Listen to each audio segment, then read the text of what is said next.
Just when you thought it was over, we started it over. Just a different chapter, but still part of the story. Spirit of a patriot, but the heart of a soldier. If you wasn't part of the grind, you can't be part of the glory. We right here, we ain't going nowhere. It's your worst nightmare. We back and they all scared. Every year is our year. The defense is top tier.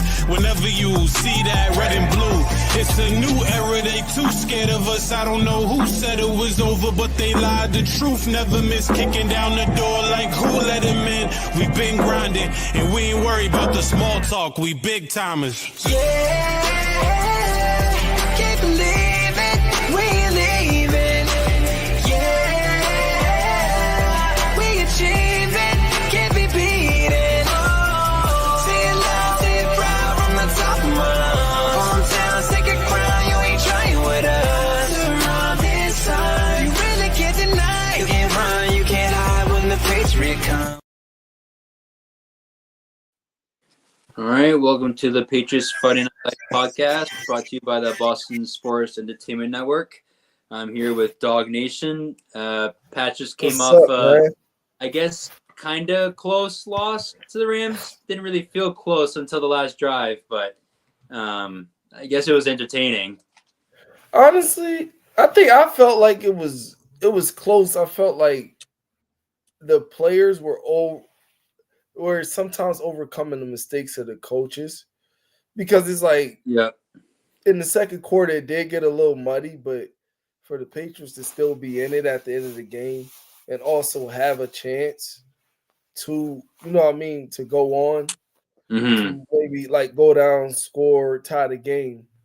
I felt like overall the team played good, but everybody, it's a firestorm right now because we could look at it as, the defensive game plan was flawed.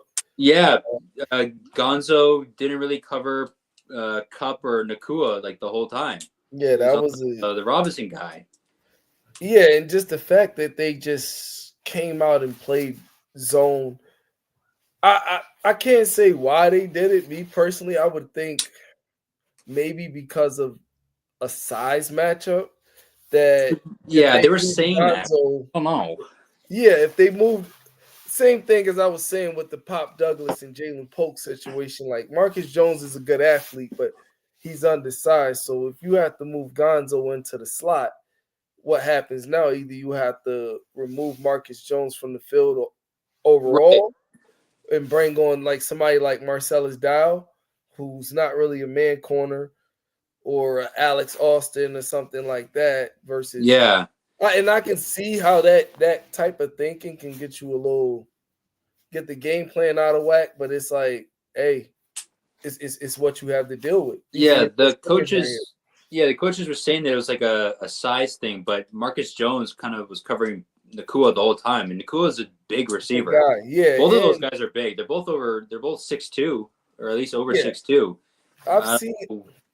I don't know what they were really thinking. Covered Devontae Adams over and over, like literally last year versus the Raiders. Marcus Jones, I've seen him made a great play on Devontae Adams. So it's like, I don't want to look into too much of his size limitations, because it's like I feel like that's where him and Pop Douglas are a little undervalued. Right. You know what I mean? Just because of those size limitations and things like that. But yeah. Marcus is a great player, but I mean, with them saying that it's a size thing, it doesn't really make sense. Right? And like I said, it would be a concern for me too a little bit, but at the same time, this is what you have going forward. So it's like it's worked any other time. Like they're saying, like the highest times you play man, this is when you win games. I don't know. That might have been one of the games where the Patriots outsmarted themselves, like trying to be a little like too cute or thinking they're doing right. Something. Yeah. You have a coaching staff that have that experience over you, and it was just like I said, the players played their tails off, but I just feel like coaching wise, they weren't all over putting the best situation. And another big thing, was it that game? Yeah, where he had a chance to kick the field goal from 54 yards, and he chose to punted it. Yeah, he punted it. There was that, and then he kicking from the 2-yard line. Right. Yeah, it was a 4th and 2 at the beginning. I mean, granted, I think that was when Jalen Polk jumped off sides, or No, was unless it? there was another time as well. But yeah, No, no, no, because they still had it on 4th and 2. They chose not to run the play, and it was late in the third quarter. okay, and then the other time was Yeah, it was like, Polk just being an idiot. yeah, it's like But at yeah, we that need to be point, more aggressive. We're trying to play like we're an 8-3 team, and we're not trying to like win as much as we can because we've only had 3 wins. Like I don't know, right, we have nothing to lose. right, and It's frustrating. yeah, that's what's frustrating too, and that's why it's like when the Van Pelt argument comes up, and he developed Drake May. A lot of people, one can argue Drake May still looks pretty much the same. It's just that he can ball.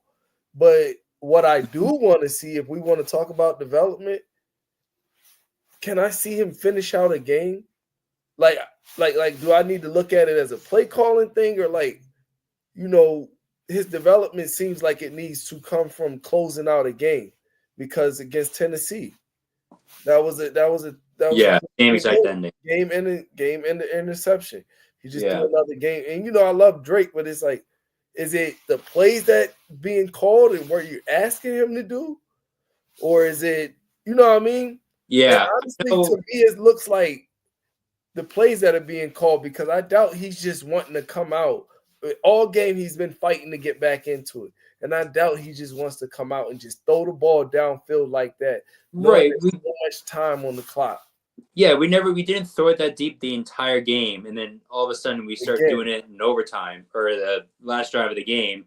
I know Van Pelt came out and said that Drake threw it in the right spot, so kind of making it sound like DeMario just wasn't on the same page. But like, I don't think that play should have been drawn up in the first place. Like, we weren't doing it all game. Like, I don't know why we're trying to test it at the end. And not to mention, Pop Douglas is 5'8". You're right. Like, why are we 70? You're sending him over the middle of the field. So it's like, whether it was a communication or you guys don't want to come out and say Drake missed him because he's a little too short to be in that area of the field. That sounds to me, that sounds more like what happened. Not that Drake's accuracy is off, but I can see how it would happen with a smaller, a smaller target. Right. So that's on coaching. Why is Pop Douglas running deep crossers? Or what is he running? A post, I believe, because he tried to get in between. Basically, yeah. But like we usually do that with in that area of the field. Yeah, we always run those routes with Booty. I don't know why we switched it to Pop at the the last drive. Like it didn't. Like all the deep balls are usually towards Booty, so at least there's like something that we usually do. And Booty's a bigger receiver, but brand new receiver that usually doesn't do it, and he's small, and it's at the end of the game. So that's definitely coaching. If it's from the 15 or something, like you're closer to it, but in that area of the field and that much to do on the game, and you guys fought. Like they fought. They fought to get back in the game. Mm-hmm. And for it to go like that, you know what I mean? It's frustrating. It sucks because it's like you never want to make the same mistake twice, right? That's what Belichick is always say, and that's like what we're seeing with all these interceptions late in the game, and honestly, the strip fumbles that keep happening to Drake. I'm not a big fan of those because that's very Mac Jones-esque, and it's that I don't blame on him because it's like he's getting hit blindside. You know what I mean? So it's like that part of it is like we're getting whooped on that left tackle. You know what I mean? He's doing better than expected. But when he's on the run, he tucks that ball in. He's really good with ball security, but it's like you said, getting hit blindside. He doesn't have time. Like those, I don't really honestly like. I blame those on the lineman. Mm-hmm. It's like he's trying to make a play, so it's like I understand like the turnover sometimes because he's trying to ignite an engine into something that hasn't been there in a while and trying to get the best out of his guys. And he's only 22 years old himself, so that's all the praise. He's the youngest quarterback in the league. You know what I mean? That's right. Now the national media are starting to give him his flowers. Well, because we've seen what happened over the last couple of weeks with Yeah. Caleb and There's a stat that came out that Drake May is the highest, has the highest accuracy percentage out of every yes. quarterback in the entire NFL, and 91.9%. Yes, sir. That is insane. Yeah. There's not a single rookie within the top 10. Next is Geno Smith at 90, Sam Darnold, somehow Aaron Rodgers, which I don't know. That's unbelievable. And then like Joe Burrow, CJ Stroud, Tua, right? The guys that are usually up there 67% plus completion percentage. I mean, we see it, right? Even with the drops, they're like right in the receiver's hands. I would like to see the difference between the accuracy and then the drop percentage, how big of a difference it is compared to other quarterbacks. Because I wonder if Drake he might lead in that too with all the drops that have been happening. Right. So that'd be kind of interesting to see just the difference of, because that'll kind of show like how important a receiver is for Drake May compared to like the other quarterbacks. It'll be a cool stat to see. Yeah. He's doing this with the bad offensive line too, with 91% accuracy. Like that's insane. He's doing more with less, and that's why I'm telling people like his two best receivers are the ones you can say that's most reliable. Came out of the 7th round. Where Jaden Daniels came into a Terry McLaurin, and obviously Caleb got all these receivers. I've never seen somebody assemble a team like that for a rookie, for one. And now they're wondering why. Like, listen, expectations, people. You know what I mean? We see what we have, so it's like we have some excitement, even though we're 3-8. Everybody else, they're trying to scratch their head, like, man, you built your team up to do what exactly? You know what I mean? Right now, like Caleb, what did y'all build a team up for him to do in his first year? Yeah, they built it as a win now team with a rookie quarterback. You still got a good team over there in Philadelphia. San Francisco is definitely on the down. You know, there's a lot of Dallas is on the down. Really, Philadelphia and Detroit. Green Bay can't be slept on. Minnesota. Bills. Well, I'm talking about just the NFC. Oh, yeah, that the Bears would have to deal with over there. Now us, yeah, I don't feel like it's a gauntlet as everybody tries to make it seem to be. There's some good quarterbacks, but I feel like the great ones are going to be the ones battling in the playoffs. And I feel like Drake May is going to be amongst those. He's going to be amongst the Josh Allens, the Justin Herberts, the Patrick Mahomes, the Joe Burrows, and you know what I mean, whoever. I mean, statistically, he already is. Yeah, and whoever quarterback you want to respect. Yeah, he got everybody noticed. Yeah, like out of the pocket, I don't know, like the level of play outside the pocket, he's up there. He's like top 3 with I think it's Josh Allen, Lamar Jackson already. Like he's insane. Drake May has been phenomenal. Yeah, so Drake May, that's what I'm saying. So it's like the Patriots are gonna have some interesting things to do as far as free agency goes. Like, all right, it's almost a given. Listen, $132 million in free agency. Y'all, they can outbid anybody on the market. There's no reason wide receivers are passing up to come here. And it looks like the Patriots is a place, I'm not going to say for wide receivers to fail. It seems more like we get better value out of our wide receivers that are either undrafted or came late in the draft. You want to see come early never works out. You want to see this? Julian Edelman, Jacoby Myers, Kayshawn Boutte, Top Douglas. Who else do we have that was a late pick that went on to be a good player? Edelman. Yeah, that's Julian Edelman. Right. Jacoby Myers. Danny Amendola was a free agent or undrafted. I mean, we got him from the Rams, but he was undrafted as well. Yeah, like Someone posted the wide receivers drafted by the Pats in the first 2 rounds since 2003. This is the saddest thing I've ever seen in my life. Yes. Jalen Polk, Chad Jackson, Tyquan, Bethel Johnson, Aaron Dobson, and then obviously in Harry. That is atrocious. And the kill Harry is He might be the best one out of all of us. Go in the first round in the last 20-something years. That was Belichick's only receiver he took in the first round. And guess what? After N'Keal Harry, you had DK Metcalf still on the board. There was a Terry McLaurin still on the board. There was an AJ Brown still on the board. There was AJ wanted to play here. Yeah, there was a Deebo Samuel still on the board. Yep. I think there was an Amon-Ra St. Brown still on the board, if I'm not mistaken. I believe so, yeah. If not the year after, but yeah, I believe he came in 2019. It was So that's how bad it looks. Or that Tyquan. I literally watched that draft myself because I remember, me being in Pennsylvania, I'd be around Pittsburgh Steelers fans and stuff like that. So, I hear some of their podcasts, and there was a guy that kept saying about their infatuation with George Pickens. Mm-hmm. Coach Tomlin was going down there to see Pickens. That made me look at Pickens more. I'm like, oh, he was a little injury prone, but I'm like, dude's good. So I'm like, yeah, the Patriots could. Maybe the Patriots make a move. So I'm watching the draft in the second round. The Pittsburgh Steelers have the next pick after I forget who. The Patriots trade up ahead of them. I'm like, the Patriots are about to take George Pickens. So I'm like, Tyquan Thornton.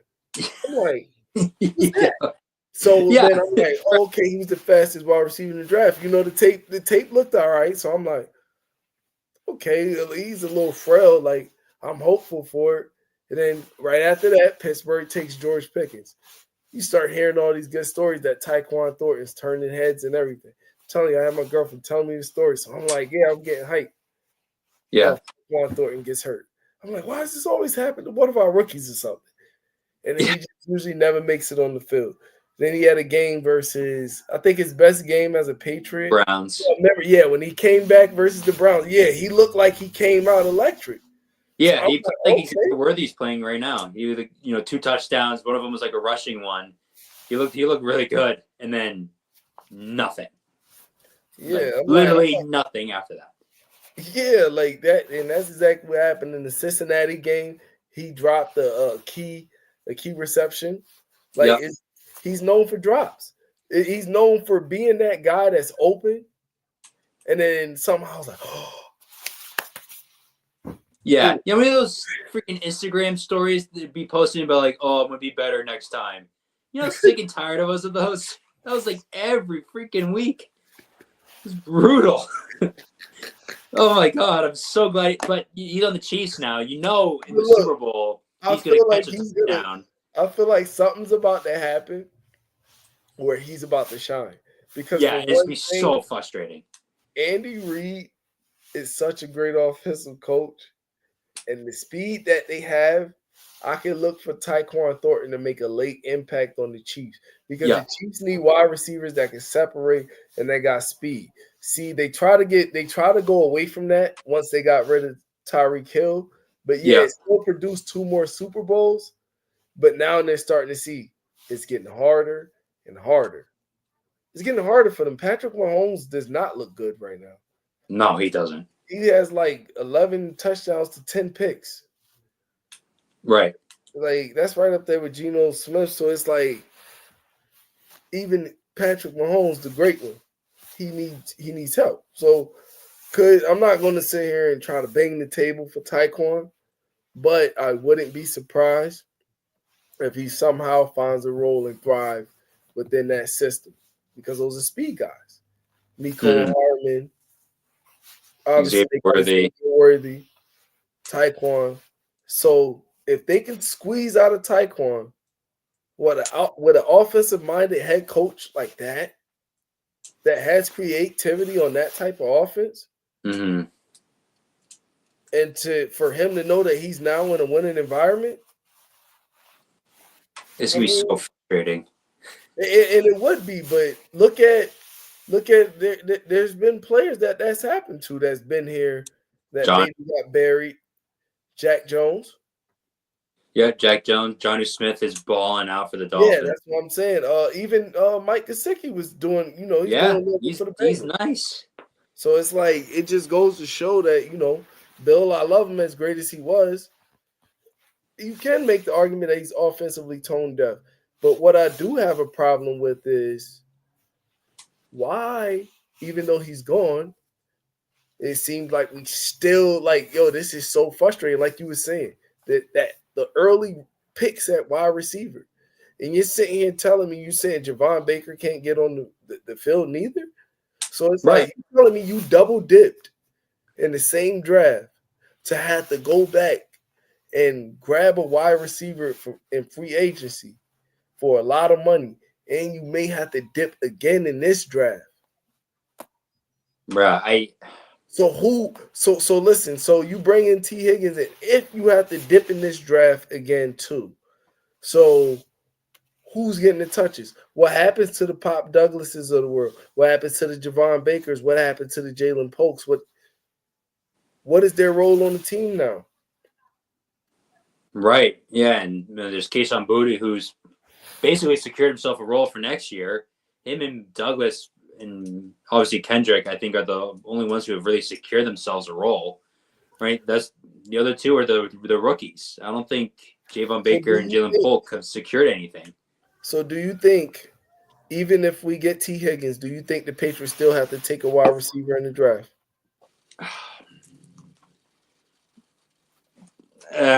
Roster-wise, they might have to. I honestly don't want them to. I don't trust them in any round of the draft. I just don't. I'm with you, Fred. I just want to hear somebody else's opinion on this. I would say no, just like if we have Higgins on the outside and Boutte, and then we can rotate with Pop and Kendrick Bourne, right? That's 3 out of the 4 already have connections with Drake. And then T can just be the guy, like on the last drive of the game where we need to throw it deep. You throw it at T. Higgins. But see, I like that too. But see, here's one major problem: speed. Even though T. Higgins, like, he can run, but he ain't a speed burner. T. Higgins is going to grab the ball if he had good possession catcher, runs pretty good routes, things like that. Kayshon Boutte's not a speedster. He's a pretty good route running, gets hot late, can start off cold. Pop Douglas is probably your fastest wide receiver. And for him to consistently get on the field, you're going to be running a lot of 3 and 4 wide receiver sets. Yeah. That's what I'm saying. So it's like, all right, because I'm trying to figure this out, because it's like, all right, you got all these guys in here, but like I'm saying, who's the constant man beater? Like I said, T. Higgins, yeah, that solves that outside X problem. The guy that you don't really want to jam, and he can make catches in a small area. You know what I mean? He knows how to operate in a small area. That's what they were missing. That big body that can do that. Devontae Parker was supposed to be that, but Mac Jones was not the type of quarterback to consistently get him the ball in those type of situations. So right. You have no burners. You have no burners. In free agency, I've been kind of thinking about this, right? There'll be T. Higgins, DK Metcalf most likely, and then there's a chance with Jalen Waddle. These are just kind of 3 names that I was thinking of. I really like DK Metcalf, right? You're talking about a burner, right? He's extremely fast, big body, kind of like T. Higgins, a little bit more speed. That I wouldn't even pay him both then. I'll take DK Metcalf. If DK Metcalf and T. Higgins is both sitting at the table and T. Higgins is telling me he wants around $31 million and DK is telling me he's okay with 26, and I know I can get similar, if not maybe more upside results, because DK Metcalf is just as big and actually faster. Yeah. I'm gonna take the 26. Yeah, so and also with DK, he's been the number 1 guy. Higgins has always been behind Jamar. So at least DK can show that he can, beat coverage and get all the targets and, get open even without having someone else on the other side taking some heat. Right? He can kind of show that he can do it himself, which I kind of like. Yeah. No. I'm for sure with you on that. But That's what I'm saying. I'm trying to think of who would be the running mate on the other side because I wouldn't want both him and T. Higgins. No, that'd be right. That'd be kind of like the free Bengals. agency before we got Mac Jones, where we kind of spent all this money on Yeah, weapons, because, whatever, and it only lasts a year. because honestly, I'm looking at it like there's some rookies that you could bring in. Like I said, will it make it look like they missed on double dipping on receiver last year because they just had to double dip again? Mm-hmm. You understand what I'm saying? Like I want this to happen, but it also points to a much glaring picture that this is a problem because this is the same stuff that y'all saying that got Belichick fired, but y'all kept everybody that was working in the scouting department. That literally Right. makes absolutely no sense. And it's looking like the same mistakes are about to be made. But like I said, I don't want to sit here and get alarmed about Baker and Polk, but that does look bad. You took Baker off a kick return. What did Baker do on kick return that was so bad that you saying it didn't turn out how you hoped? Yeah, I don't really get that. Huh? Like, like I know they're saying that like he like muffed the punt or something, or like muffed the ball and then took it out or something. Oh, they seem like they hate the kid. I know. I mean, the first kickoff that he had an electric return. That's what I'm saying. Like it's just like, and people's always give Gerard a chance. There's a lot of stuff Gerard do that don't make sense. Yeah, it's the worst part. He can be successful at other things and not disrespecting him personally, but this don't look good already. And the worst part with Baker. With Baker, all they do is just praise how explosive he is. He can separate himself super quick. He's a very talented player. He's gonna be great for the league. Why isn't he playing then? Like, why are you hyping this kid up and then just kicking him off the special teams? That's what I'm saying. It goes back and forth. The other one does not deserve to be on the field when he's ranked 128th out of 128 receivers at almost everything. Yeah, he's literally the worst receiver in the league. So it's like, so you telling me that Javon Baker is that much of a head case or that much of a problem that y'all can't even get him on the field to at least probably try to give Drake a legitimate target? Or if Javon Baker is that much of a problem, then why is he still on the roster? Trade him, get something for him, because there was plenty of teams that was looking for wide receivers that may have took what they feel like y'all messing up on. That's what I'm saying. I don't get it. That you double dipped. You literally did not take offensive linemen when you could have. You double dipped on wide receiver. It doesn't look like it worked. So now we got to go. We try to throw the bag at Calvin Ridley. Didn't work. Now you're going to have to throw an even bigger bag at T. Higgins. Okay, or DK Metcalf, whoever, or like I said, I would be comfortable with either or. Just get somebody in here to take over that X spot. But also at the same time, I'm conflicted because I want them to take a wide receiver again in the draft. Because you're going to need it. There's not really much speed on the Patriots, even from a tight end standpoint. Like, yeah, Austin Hooper can run it. Who's that movable tight end that we have that's anything close to like a Dalton Kincaid, a Sam Laporta, a Luke Musgrave? Them hybrid type of tight ends that teams are getting. TJ Hawkinson, George Kittle, obviously prime Travis Kelce. Yeah. Who's like that got that wiggle in the middle and everything. Hunter Henry's pretty good, but he's that possession type of tight end. He's another one that can move good in tight spaces over the middle, and he has those reliable hands. So I'm not saying kick him out of the building completely, but there are some tight yards up the catch kind of guy, take the top off. Where Hunter Henry, if you throw him the ball, he's going to catch it, but he's not going to go much further than that. He doesn't really break tackles and whatnot. Who opens up the field for Drake? That's what I'm saying. Like, who's team's gonna be fearful to put somebody in man coverage against? Yeah, Drake has that arm. We gotta take advantage of it. We haven't had an arm like that since Brady. Honestly, I want the Patriots to take. If you get a big-bodied receiver in free agency, I would want them to take Emeka Egbuka from Ohio State. Okay, yeah.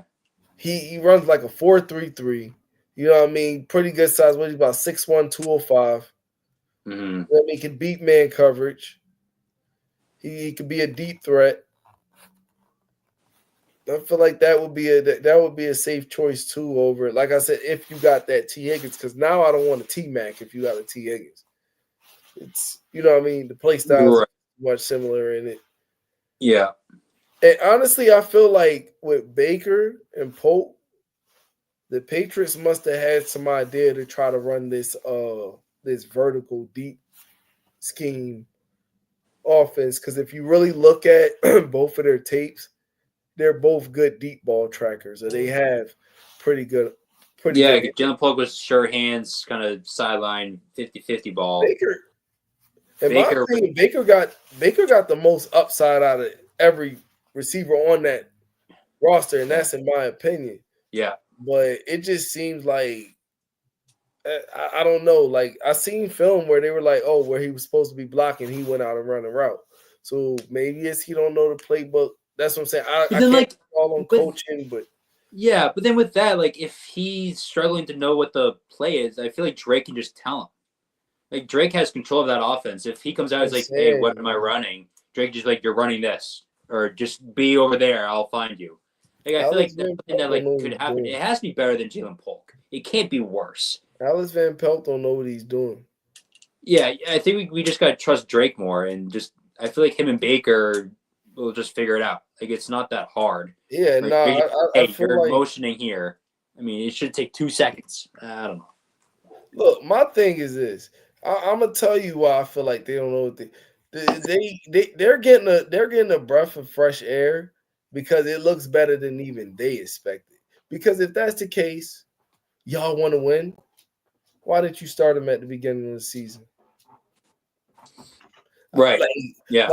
Like you're not telling me y'all talking about y'all plans was to sit him out all year. No, it looked so bad with Jacoby Brissett that you couldn't even get any clean film for Drake to watch to even say that, look, Drake, this is what it's supposed to look like. Because Jacoby Brissett's holding the ball too long. So that was an epic failure, and that blew up in Alex Van Pelt's face. So then they put Drake in there. Drake looks better than expected. And now I feel like, all right, yeah, you want to reap and give him the flowers and everything else. But, like I said, can I see us not make these stupid mistakes at the end of games? Because clearly what word around the league is, they can't close the game. Not to mention that the defensive coaching staff is vulnerable. Like I said, I don't feel like our players are bad. I feel like the coaching staff let us down that day. Just the game plan and everything, sitting us down in zone and all that. The Rams is one of the slowest offense in the league. You can look up any statistics or anything like that. You have guys that can run with them. Yeah. You have guys that can run with them. You literally, when you went to man, you literally would rather sit Gonzalez on Robinson. Stick Marco Wilson and whoever else was out there on him. If that guy's gonna beat you, then obviously you're as weak as your weakest link, and that's that cornerback over there. So that'll tell you what you need to know about the defense. Not that, all right, these are pretty good players, but we're gonna put them up against 2 Pro Bowl corners.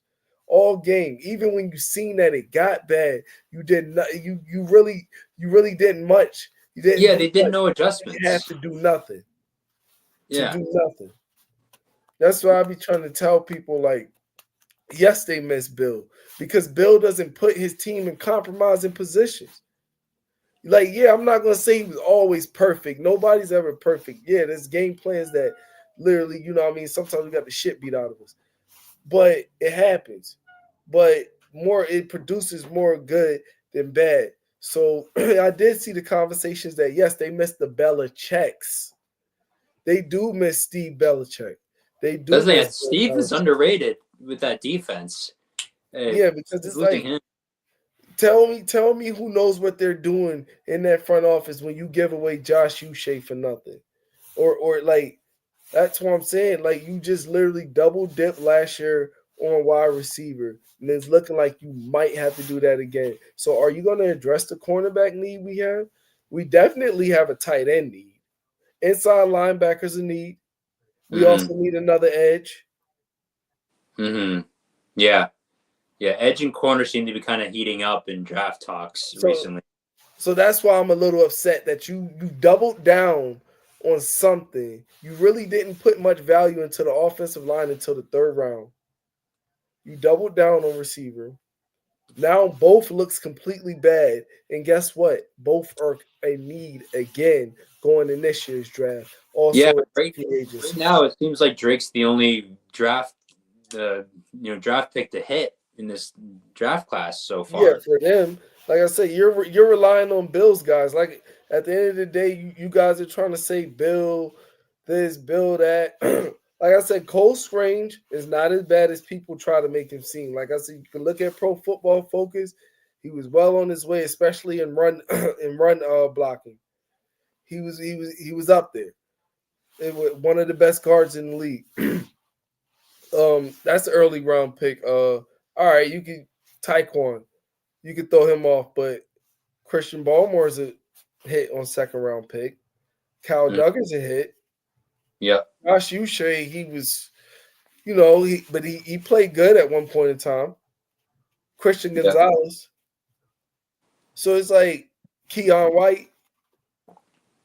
I'm not gonna say that like nobody ever hits all like that because if you look at Kyle Shanahan's record without Christian McCaffrey, under 500.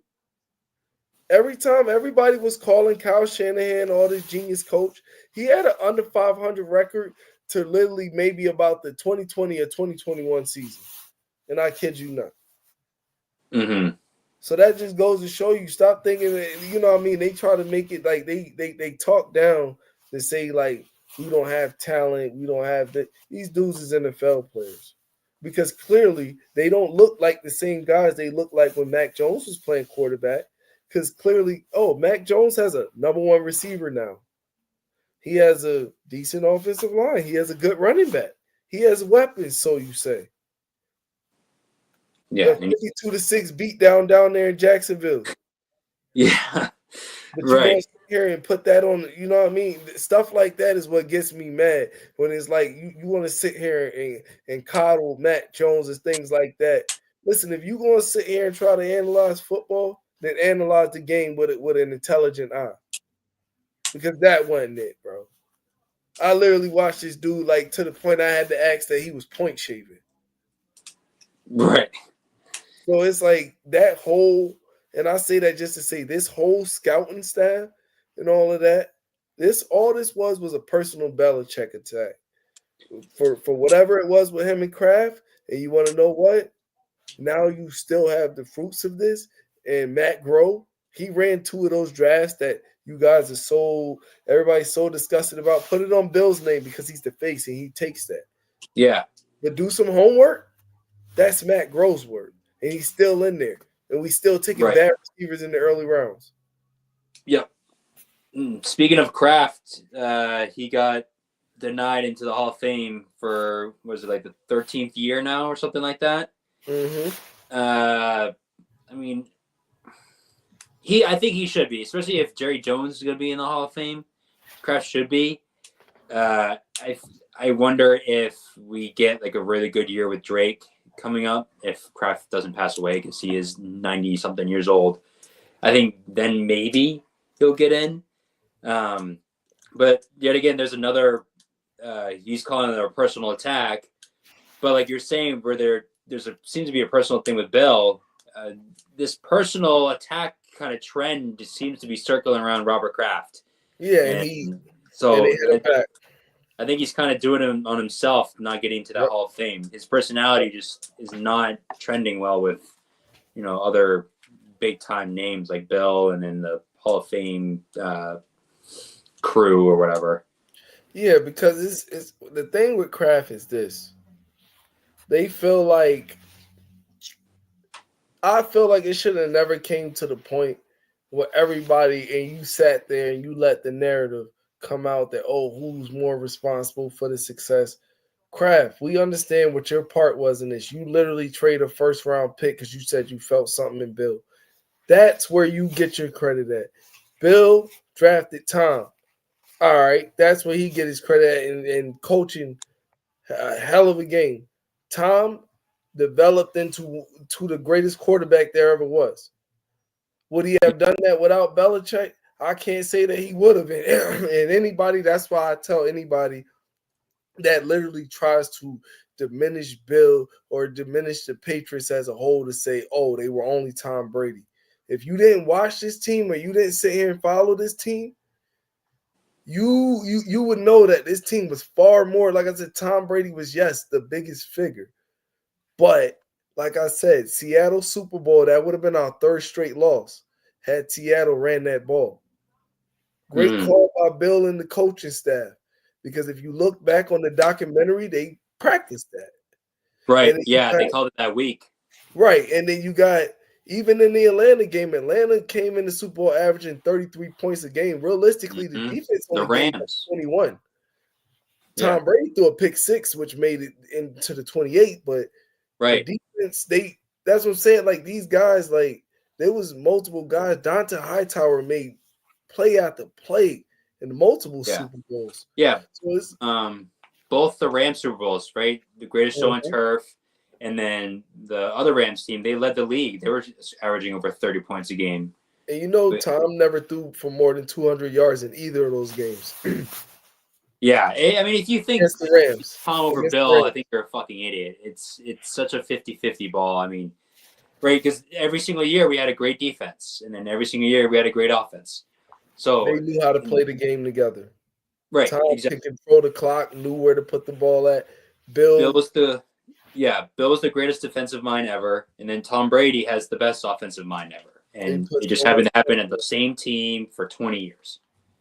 They put pressure. I think Kraft gets credit for getting Bill and trusting Bill, but then I think he got lucky kind of from then on out. There's also another person, like I said, and after doing a lot of research, I'm gonna keep saying his name, Ernie Adams. That was Bill's Of course. Ernie Adams. Ernie Adams was a big piece. Dog. He's the one who watched the film. He, like, literally, they say he was the one that Bill had watched the game for the greatest show on turf, the Rams. And he literally watched, I think he watched like all their tape, like over like the last 2 or 3 seasons. And he brought it into Bill and broke it down to literally, listen, Bill, this offense is built off a couple of different concepts. These little basic concepts here. And, Bill being the engineer that he is, because Bill was known to be the person designing defenses. That's why even Lawrence Taylor said when Bill Parcells told him Bill was going to be the head coach, he said he was pissed about it. Like, right, because he was the team coach. And he had to tell him, listen, this is the guy that's been designing all these defenses we're running. Yeah, he's special teams. That's what it was. Yeah, so I feel like Bill's such an engineer from that standpoint. He knows the player type down all the way from height, speed, what he needs to do and simplify. Hey, listen, I need you here because this can't happen and and you can turn.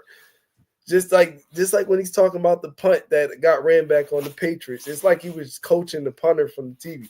He was like, I said, do not kick it down the middle because you can and just things like that. You know what I mean? Him being that knowledgeable just to point out the small things in the game that maybe other coaches forget. You know what I mean? So right. And that's why I feel like, we're gonna miss that the most. But with this, after everybody, this new regime, this, that, and third, this is how franchises continue to be bad over time, like where you see 30 years of badness or things like that, because they don't change something in the front office.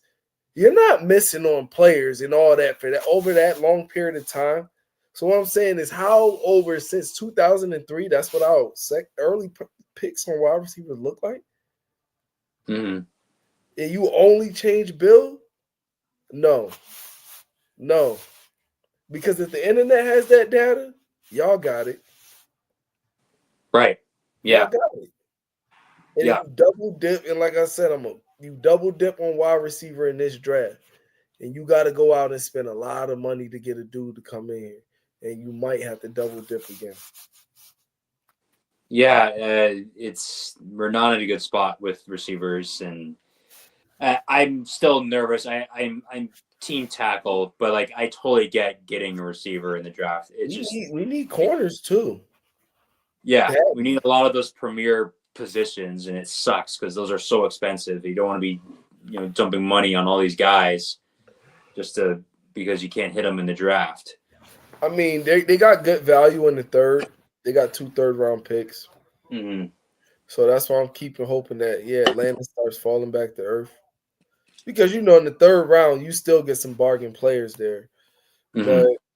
But there's still a lot that we need that I much feel comfortable with, because I just don't want them to be the organization that sees that their quarterback is so good that they just try to rest on, listen, he's this good because of this. That's literally what's happening with Kansas City. And the Chargers up until this year with up Herbert. until this year, because now they got a competent coach. But Right. you can't just continuously he's good, but why do you want him to continuously make wine out of water? Like, why not get him some grapes and see how good that wine tastes? Yeah, I You mean, the understand what I'm Lions saying? with Stafford. I mean, this is basically his entire career. They just were hoping that him and Calvin would be enough, and And they never get was. nothing else. That's what I'm saying. The people in these scouting departments and things like that, the ones who go unchecked. There's no way we should have missed on Jalen Pope or Javon Baker, because right now it's looking like a miss. People can say I'm overreacting, but it's reality. We can literally look at it like that. Yeah, we want T. Higgins or another big free agent here next year. But we're going to need more receivers in the draft. Do we want Jalen Pope to be our number 2 next year? Or is it going to be Kayshon Boutte? I'm not taking nothing from Kayshon Boutte, but for us to really go at it with a lot of these guys, we need that other guy too, and probably on a cheaper and younger deal. Right. Yeah, especially with just the coaching philosophy. They want to be young and build through the draft or whatever. So Yeah, I mean that's they might just have to make, just if they want to keep their philosophy going and try to build a team around one image that they keep preaching. Yeah, we need some speed, man. The offense is literally too slowed down to, like, Ramondre's a pretty good back, but he's more of a power back. Yeah, Right. Antonio Gibson, he's pretty good, but who's that one cut back that we can put in there that's, what I mean, shifty, it can get uphill, that can really get uphill. Yeah. We haven't really seen that since like a James White or something like that. So it's like, you got to address that as well. Like, just the offense overall is not very fast. Speaking of fast, we are probably facing the fastest team in the league. Every single year, I say this is the worst game of the year. I hate facing Miami in Miami. I feel like we've never won there. We've technically won with Brady, but even then, I feel like we're 1 in 100 against them in Miami. This is the worst game of the year. I seen something earlier. In the last, I think, 11 meetings, we only won 2 times down there or something like that. Yeah, it's an absolute hellscape in Miami. I never look forward to this game. I think my sons are Dolphins fans. Yeah, if he said, "Yeah." We don't. Wait, what'd you say? Seriously, like, they traded on me, man.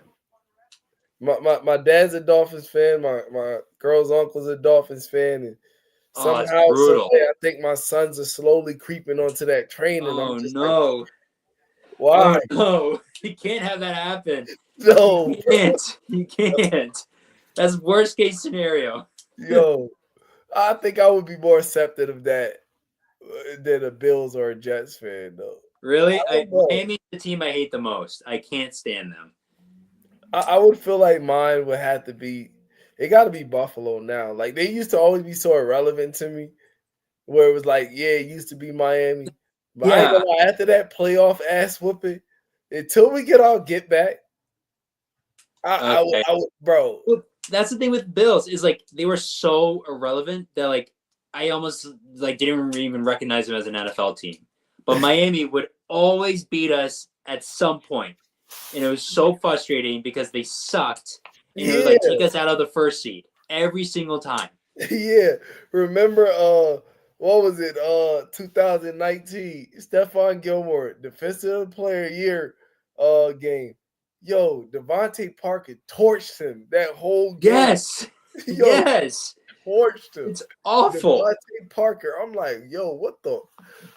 I'm like, dog. I'm like, I haven't seen this dude been this good since. But I think that was his best season, actually. I think that was the best season Devontae Parker actually. That the 1,400 yard or whatever, 1,200 yard. Yeah, I feel like with him, he was another like kind of Des Bryant type. You had to force feed him. Mac Jones wasn't that type of quarterback that can force feed you. He was just a bad fit. And that's what I'm saying. The offense has been slow for years. Tyquan was supposed to be the one that come in and give it the burst. And anybody that's asking for Jacoby Myers, bless you. Anybody that wants Jacoby Myers to come back, do not talk to me. Because they literally let it get out of their head. Oh, Bill let Jacoby Myers walk out of the door. Jacoby Myers wanted to be a Las Vegas Raider.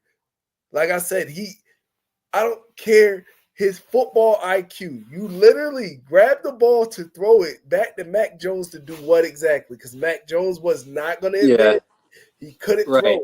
You threw it up to Chandler Jones. All but what could go wrong did go wrong. He mossed Mac Jones, stiff armed, and ran it back.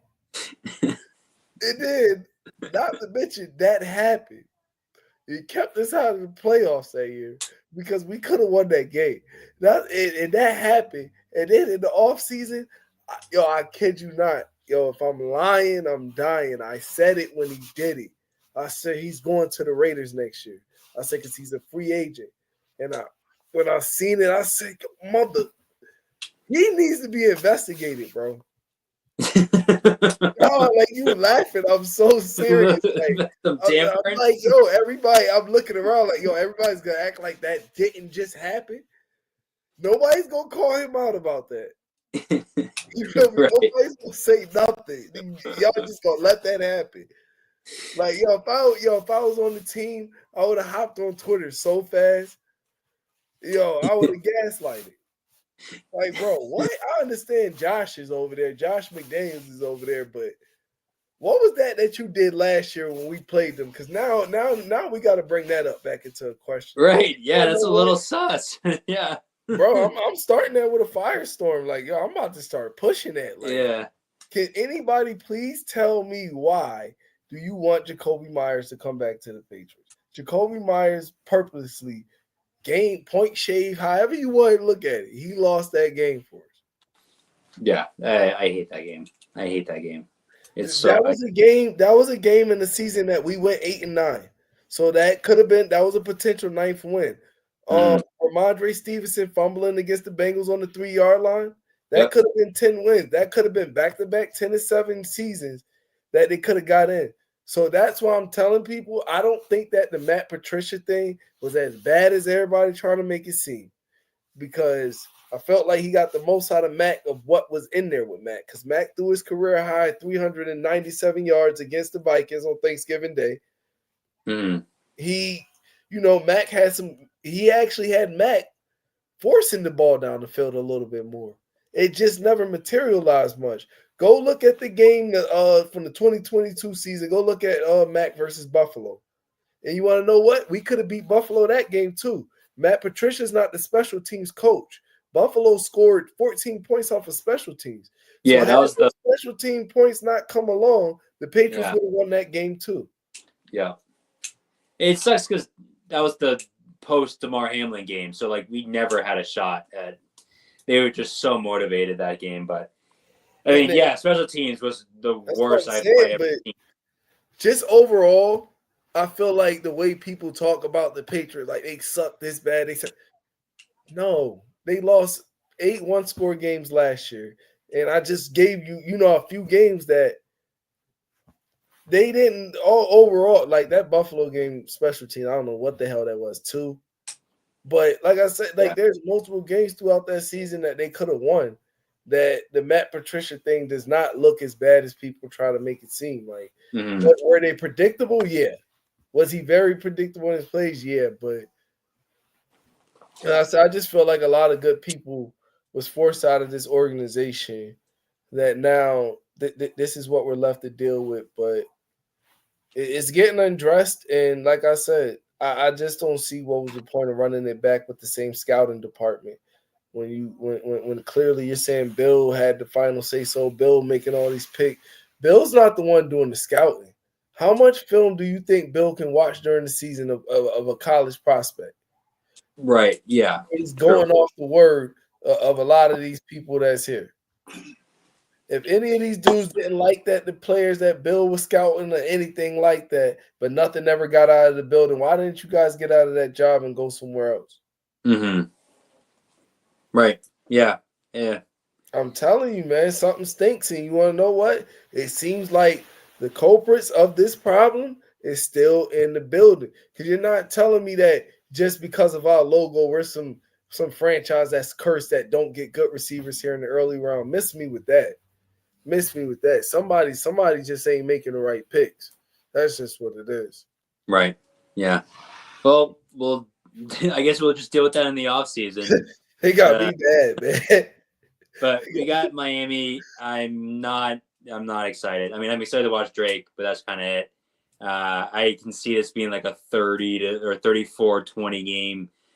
Right. Well, the offense will look halfway decent. I don't think it's gonna be a close one. It never is. This is just because the worst game of the year. Miami's defense is seeming like it's starting to come on late. As of late. Yep, and that's scary. Tua's starting to pick back up. He needed a couple of games. Offense just dropped 30 plus last week.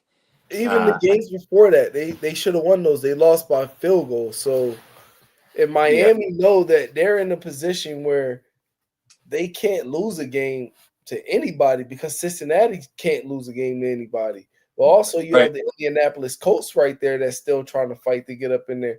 But the Denver Broncos have it right now and don't, you know what I mean? So it's like they're looking good around in that area. Yeah, this is a game. This is a spoiler game for the Pats. If Miami loses, they're out. I hope they do. I think there's a lot of motivation for the Pats, but I think there's also a lot of motivation for Miami. And we can't beat Tua. We haven't beat Tua yet. It's in Miami. I don't really see. There's not a lot going for us. But if there's a spoiler game to be spoiled, it's this game. Yeah. What do you feel like is our biggest glaring weakness? Where we're gonna have a problem with Miami? I'm nervous about our defensive scheme just because of last week with Puka and Cup. This is pretty much the same exact kind of. Are you worried about the secondary, particularly the schematics of the secondary, or like in a way, and then I guess the run game too. We're not really good against the run, and the Rams were the worst in the league in the run. And they have Devon Achane, they have Raheem Mostert, and then obviously Tyreek and Jalen. I know Jonathan Jones is usually the Tyreek whisperer, and Gonzo did pretty good last year, but where we didn't really have Gonzo covering anyone last week, I'm nervous that we're going to do the same thing and that they may just kind of run all over us and then just Waddle and Tyreek. Gonzo has been covering Tyreek Hill. I think in his career he's covered him for like 17 routes, and Tyreek Hill has like he's like shut him down. Yeah, like completely. And I hope that's what we do, and then have Jonathan Jones and Marcus Jones or whoever just double team Jalen Waddle. Just take him out. Because Gonzo's gonna take out whoever he's covering. He's done that every single game. Whoever, right? It's a two-headed monster with receivers. Just use another body on Jalen Waddle. Just completely shut those two down, and then we just deal with the run. I'd rather get ran over than have Jalen Waddle and Tyreek have 150 plus yards and a couple touchdowns on us. Because that we can't. Our offense isn't built to respond to something that fast. Right. Or if they have like a 15 play drive, like that's something that we do all the time. I think that's how we can keep ourselves in the game. But if Tyreek and Jalen Waddle, blow the top off, like we're done. Like we don't have an offense that can respond to that as quick. Yeah, and I feel like a big problem is we can't touch Tua. That's always the number one problem. They can't touch him. Right. Like we literally and I feel like honestly, in my opinion, for you to get your hands on a quarterback like Tua consistently, and I've seen it. Like I've watched some of his games in college, and I watch it. The Patriots are going to need a linebacker that's good at shooting gaps, or that's good as inside blitzing. There's a few coming out of Georgia that they could take that, you know what I mean, I feel like would be good for roles and things like that, and especially get some speed at that level. Yeah, he's not a quarterback that's going to roll out. If you can get him right in the pocket, that's when you're going to take him down. He's not going to break it out. Right. Yeah, exactly. I feel like Baltimore, it definitely helps having Baltimore there too, because most guards, like he's just, he manhandled. Like if you literally just watch Baltimore all game, you'll see how many guards, like how many times a guard go to the ground. They're like, I done literally watched him sometimes. Like when we played Tom, when Tom came back versus Tampa, Baltimore was disruptive. He was sitting the guard in Tom's lap. Yeah, Baltimore. That was Baltimore's rookie year. Yeah, he was sitting. He gets a lot of attention. He's usually double team, right, guard, center, like almost every single play. So if someone showed up the gap, there's going to be something open.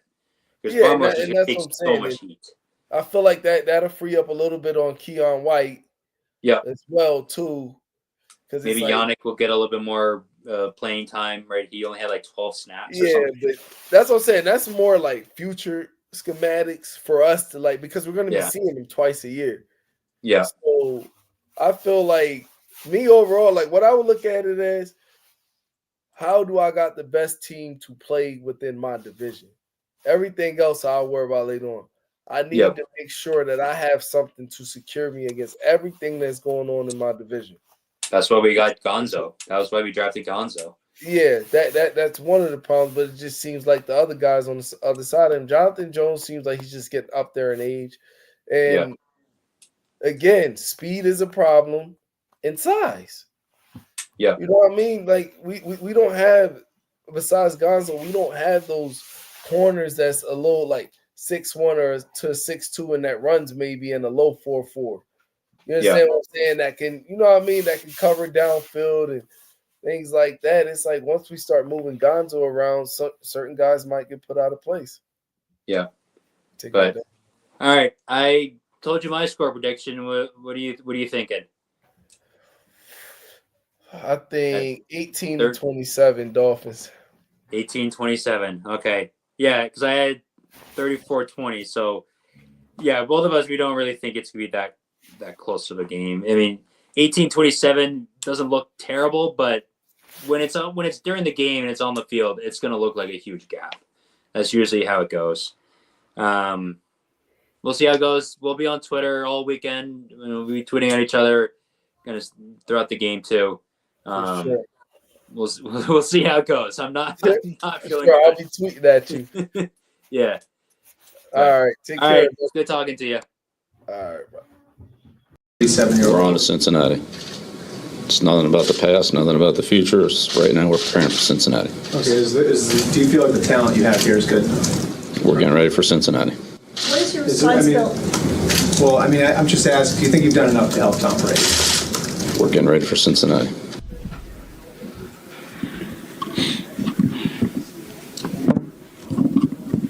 Stupid thing.